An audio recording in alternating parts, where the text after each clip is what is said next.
황영철 의원 지금 제가 다 기억하는데 그 사람들 중에 탈당자들 중에 권성동, 장제원, 황영철, 김성태 이 네 사람은 우리가 굉장히 익숙하잖아요. 청문회라든지 그렇죠. 탄핵대회에 앞장서서 참가했던. 그리고 뭐 김호준 파파이스도 꽤 나왔던 사람들이고. 네. 그 상황에서 지금 뭐 며칠 지나긴 했습니다만 그 사람들 탈당할 때 쭉 도열해서 자기들 성명 발표할 때 맨 오른쪽에 있던 사람의 표정 기억하세요? 못 봤습니다. 장제원이었는데요. 장제원은 차마 얼굴을 못 들고 계속해서 이렇게 얼굴을 가려요. 계속해서 그런 사진만 찍혔더라고요. 하나만 찍혔다고 생각했더니 아니고 굉장히 많은 시간 동안 얼굴을 가리고 있더라고요. 정말 민망했던 모양이에요.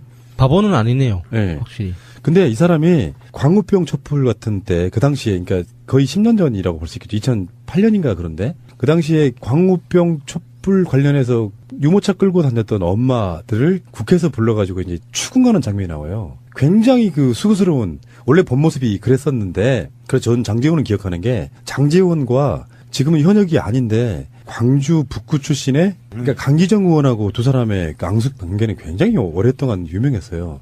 근데 장제원이 그 후에 국회의원 선거를 한번 떨어집니다. 그러다가 다시 생환해 왔던 그런 사람이거든요. 장제원 자체는 그러니까 촛불 그 전의 느낌은 뭐냐면 약간 조폭스러운 그런 인물이었습니다. 그 생각보다 나이가 굉장히 젊었고요. 40대 초반 거의 한 40살에 국회의원 돼갖고 68년생이니까요. 올해로 굉장히 오랜 시간 동안 정치한 것 같은 느낌인데 50살밖에 먹지 않은 바로 그런 정치인이고요. 근데 그 사람의 이제 이야기는 그 가증스럽잖아요. 장제원 때문에 가장 욕먹고 있는 사람이 바로 김호준 총수예요. 네. 욕 바가지로 먹고 있죠. 파파이스도 지금 여러 번 출연한 상태고 네. 김호준의 뉴스 공장에도 꽤 많이 출연했는데 그렇게 해버리면 진짜 김호준 욕 바가지로 먹이는 거지. 한 명 남아도 장제원이 남았다고 하면 저는 그 장제원에게 굉장히 많은 격려가 쏟아졌을 텐데 마치 자기는 끝까지 유승민 지키고 바른정당 지킬 것처럼 뭔가 이빠른 소리 다 해놓고는 그 배신을 나 진짜 아니 이 파파이스에 나와가지고 문재인 후보가 확실히 대통령이 될 거니까 불쌍한 자기들한테 표를 좀 도와주세요. 조금만 좀 도와주세요. 그리고 구걸을 했었거든요. 애원을 하면서. 그러더니 바른정당을 탈당을 해서 자유당으로 원대복귀한다고 하니까 참 그 허탈했었죠. 뭐 저런 새끼가 다 있어 그랬었는데 이게 하늘이 있긴 있어요. 또 뒤끝 장렬하는 이 친박단체들이 자유당에서 이 인간들을 우리 못 받아줘 이러니까 지금 공중에 떠버린 상태라. 그건 뒤끝이라고 볼 수가 없고요.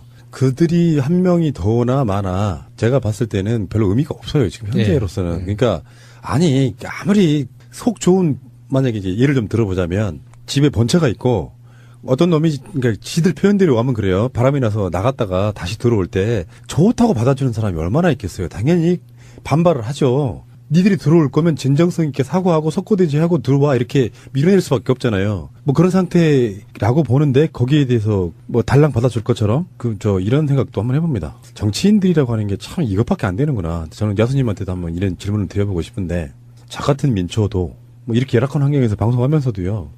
사람이 갖고 있는 기본적인 도리 같은 건 좀 지키려고 노력을 하거든요. 그러니까 당장 대선만 안 보고 꾸준히 자기들을 지키면 저는 언젠가 바른정당이 건전한 보수로서 자리 잡을 날이 금방 온다고 보는 사람이거든요. 예, 저도 그렇게 생각했습니다. 그거를 못 기다리고 그렇게 다시 돌아간다는 건 아니 배신 한번 할 수는 있잖아요. 근데 그게 자기 색깔로 수년간 유지가 돼야 자기들 색깔이 되는 거야. 근데 바로 얼마 지나지 않아서 돌아간다고 하는 거는 진짜로 이건 정치 생명 끝이라고 보거든요. 그러니까 저는 그 바른정당 탈당하는 의원들을 보면서 그러니까는 뭐 다들 그래 똑같겠지만 유승민 의원 좀 안 됐다라는 감정이 기본적으로 들었는데 좀 심각하게 봤던 건 이승만 자유당에서 시작되는 그 분당대기 쪼개지기 전에 새누리당 그러니까 그 뿌리를 그 이승만 자유당에 가지고 있지 않습니까? 그러니까 이승만 자유당은 그 이전에 조선의 몰락을 가져왔던 노론 패거리들 문화에서 이제 그 자유당까지 오게 된 건데 그런 그 정치적 맥락에서 그 기득권을 가지고 있었던 정치인들이 절대적으로 꽃길만 가겠다는 그런 집착 같은 게 있습니다. 그러니까 고생하면 안 되고 갖추어진 상태에서 모든 어떤 그 스포트라이트를 받으면서 자기들이 추구하는 바를 다 따내는 이런 것들이 있는데 그러니까 유승민 의원이 그나마 훌륭하다고 이렇게 느껴지는 건 흙길을 가고 있는 거예요. 자기 스스로. 그래서 굽이굽이 고갯길을 가고 있는데 그 잠깐을 못 참는 거죠. 요번에 탈당한 그 의원들이. 그러니까 자기들도 이제 보수가 세력화하기 지금 이 상태에서 굉장히 위태롭다는 건 자기들도 다 알고 있는데 자유한국당으로 간다고 해서 보수 세력이 살아날 거다라고 생각하는 사람도 없을 겁니다.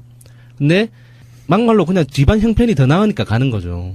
그러니까 그런 게 이제 너무 가짜나 보인다고 해야 되나? 그러니까 저보다 나이 많은 사람들한테 이렇게 이야기하는 거는 좀 그럴지 몰라도 너무 꼴갑잖아 보이는 거예요. 그 잠깐의 고생을 못 참고 그러니까 한 5년만 견뎌도 건전한 건강하고 진짜 가치 있는 보수 세력으로서 자기들이 자리 잡을 수 있는데 그 5년을 못 참고 자기들이 누리던 어떤 안락함을 누리면서 또 같이 가겠다라는 그런 비열함 같은 게 정말 하나하나 진짜 정말 쪽쪽 빨아먹고 싶습니다, 진짜. 에드워드 타크님의 트윗입니다.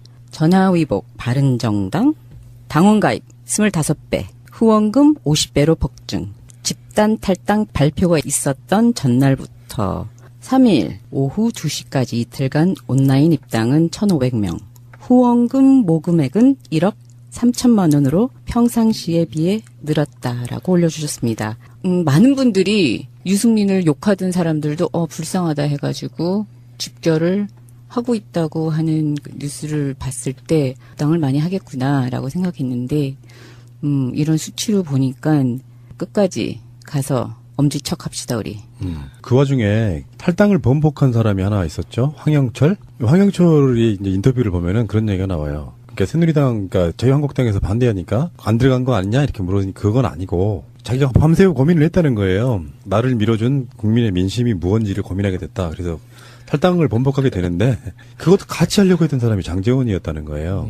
그러니까 이쪽에서 어느 정도 송원을 막 되게 받았었잖아요. 저도 김성태 그전에 장제원 이런 사람들 엄청 싫어했습니다. 근데 이제 박근혜 탄핵 과정에서 청문회 같은 걸 하게 되면 더 세게 밀어붙이니까 원래 배신자들은 원래 그러잖아요. 네. 더 세게 밀어붙여야 진정서를 인정받으니까. 근데 그 상태에서 황영철 의원이 안 나가면서 13명이 모조리 탈당했다고 하면 19명이 남는 상태였어요. 그렇죠. 맞습니다. 예. 교섭단체가 깨지는 상태였는데 황영철이 남게 되고 지금 나머지 나가 있는 사람들은 자유한국당에 지금 들어가지 않은 상태. 그러니까 무소속으로 지금 남게 되는 상태. 받아주지 않으니까. 네, 그런데 유승민 후보가 황영철 의원한테 전화를 해가지고 좀 다시 생각해달라고 했다는 그런 말도 돌더라고요. 그래서 다시 좀 생각해달라고. 황영철 의원의 지역구 자체가 굉장히 바른정당 사상하고는 좀 맞지 않아가지고 결정 내리기가 좀 힘들었다는, 그리고 새누리당 쪽에서도 굉장히 배신자라는 낙인이 깊게 찍혀 있고, 그래서 뭐 쉬운 길은 아니지만 그래도 일단 길을 선택을 했으니까. 이건 그냥 제 상상인데요. 김무성 의원이 협박하지 않았을까? 뭐 반 어르고 달래고 협박하고 부탁하고 해가지고 교섭단체에서 이제 탈락한다는 건 굉장한 수치거든요. 그럼요. 그 여당 의원들한테는. 그러니까 그 장제원 의원이든 황영철 의원이든 김성태 의원이든 특히 김성태 의원한테 굉장히 푸시를 많이 했을 거라고 보는데, 지금 그 바른정당 선대위원장이 김무성 의원이지 않습니까? 그러니까 김무성 의원이 내 얼굴 봐서라도 너희 셋 중에 하나라도 남아줘. 붙잡지 않았을까? 저는 그 반대로 봐요. 이 탈당을 추동한 배후 세력이 저는 김무성이라고 봅니다. 왜 그러냐면 지금 탈당에 있는 사람들이 대부분 김무성이랑 가까워요. 김무성세로 말하죠. 흔히 말하면 김무성계라고 할 수 있는데 이거는 일종의 인증이라고 봅니다. 어차피 선거 못 이기고 김무성은 자기가 대선 나가고 싶었던 사람이었잖아요. 흐름상 절대 안 되겠다 싶어가지고 지금 백의정군이란 타이틀을 쓰고 있다가 그래도 당신이 좀 나서줘 해서 지금 선대위원장까지 맡은 자리거든요. 유승민은 한때는 자기 쉽게 표현하면 자기 수하였다고 보시면 돼요. 당대표 할 때 원내대표를 같이 했으니까. 그런 입장에서 보수 세력이라고 불리는 지들 사이에 지금 김무성은 이대로 그냥 가면은 사실은 유승민이나 남경필에 비해서는 그냥 존재감 없는 존재로 사라질 가능성이 되게 높단 말이에요. 이 상태에서 이들을 움직인 게 내부에 있는 선대위원장인 김무성이 아니었을까라 생각이 드는데 조절을 하다가 보니까 너무 많이 나가버린 거야. 그러면 여기에서 지금 그 야수님의 이야기가 상당히 좀 서로 이렇게 페이드인 아웃이 되는 상태잖아요. 저는 그렇게 본다는 거예요. 이 시작은 저는 김무성의 조절이라고 보는 거예요. 그냥 몇 명만 나갔어야 되는데 스텝이 꼬인 거죠. 그러니까 그 계열이라는 게 뭐냐면은 이 조직의 중심을 맡고 있는 사람인데 내가 움직일 수는 없어. 그러면 정말 바가지로 처먹게 돼 있어. 그러면은 내채권이라고 하는 사람들 몇 명이 이렇게 주위에 있는데 그 사람들이 김무성한테 상의를 안 해요? 가능하다고 보십니까?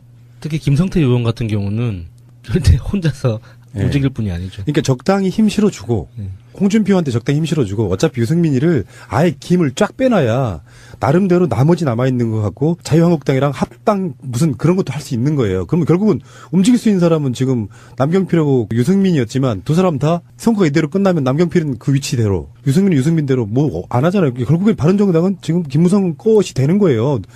좀 이렇게 속되게 표현하면 그 상태에서 지분을 갖기 위해서는 아까 말한 인증샷이라고 말하는 게 내가 말이야. 보수가 안 지게 하기 위해서 사실은 내가 우리 개파 의원들 다 보냈잖아. 그런 흐름으로 저는 가고 있다고 보는 거예요. 저는 거기에 한 가지 더해서 아무도 이 얘기는 안 하고 있네요. 지금 돌아간 정황상 보면 이 13명의 탈당자들을 홍준표가 미팅을 했죠. 탈당 전에 홍준표가 미팅을 하고 결정을 했는데 저는 이 홍준표의 고도의 전략에 말려 들어간 거 아닌가. 바른정당에서.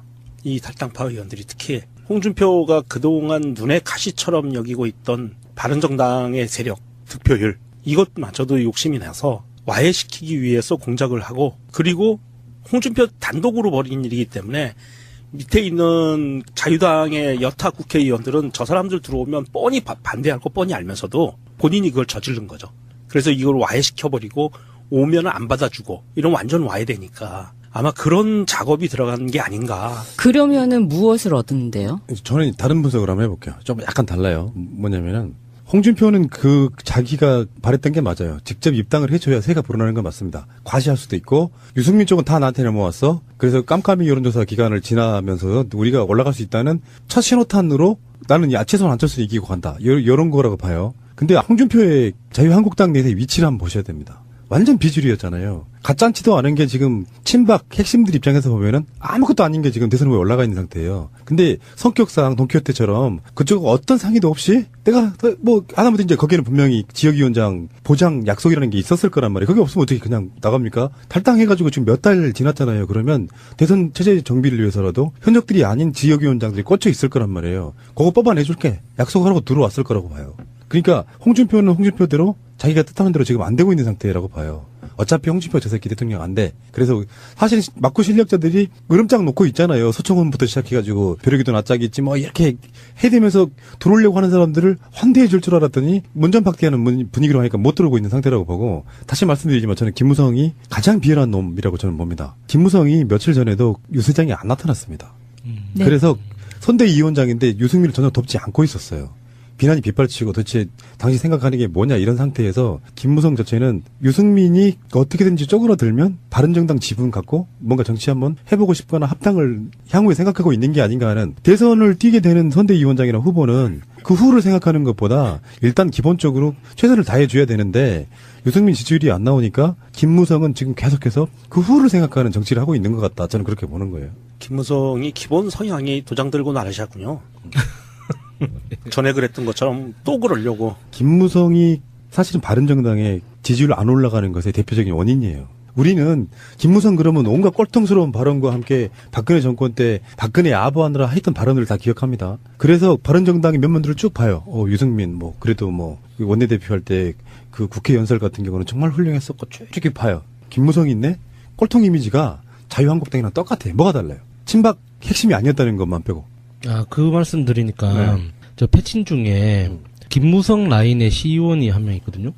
근데 그 탈당 뉴스가 바른정당 탈당 뉴스가 뜨던 순간 그분 타임라인에 다이어트 정보가 올라오더라고요. 아무 전혀 상관없는, 그러니까 평소에 대선 뉴스 계속 포스팅하고 꾸준히 하던 사람이 바른정당 의원 탈당 뉴스가 딱 뜨니까 다이어트 정보가 올라오더라고요. 그런 김무성 그 의원의 성향을 생각하면은 또 이해가 되는 측면이 있네요. 예. 바른정당, 굳세어라 바른정당, 유승민. 심상정 후보가 그런 얘기도 했죠. 바른정당 의원들 집에 불 지르고 야반 도주했다. 제가 다분하다. 이런 표현도 했습니다.